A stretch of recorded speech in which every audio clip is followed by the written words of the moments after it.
go to risica.fr, where you will learn how to prune faded lavender to prevent it from becoming bare at the base.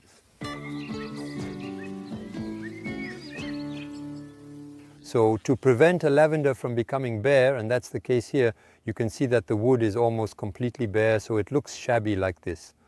Even this one has been layered, which gives it a somewhat better appearance. So to avoid this, you need to start at the base. You should begin by cutting young lavenders after planting.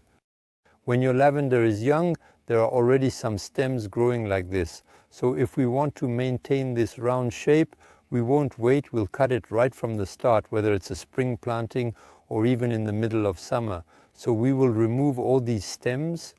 We'll have a lavender with a nice round shape. We'll see this on another lavender grown as a half standard. So here, this is a small stemmed lavender. I often have lavenders that are grown to be potted. So once it has faded, you can start cutting these flowers, which you can put in your laundry to avoid having moths. So for this, you grab the flowers in a bunch like this, and with the pruning shears, you cut the flowers, which allows you to keep the bouquet in your hands instead of scattering them everywhere, and overall, to always maintain a nice round shape.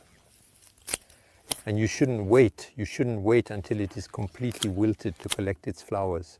And besides, in fact, these flowers are really more useful if you keep them to actually put in the laundry.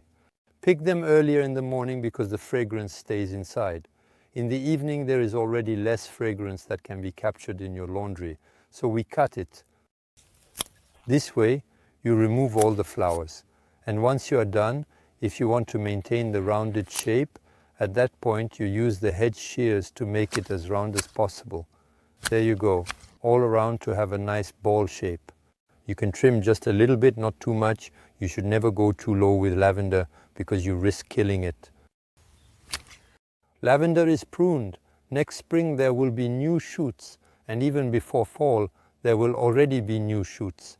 And next spring, if you want to maintain that round shape, take your hedge shears again and trim it lightly. This way you will always have a lavender that is never bare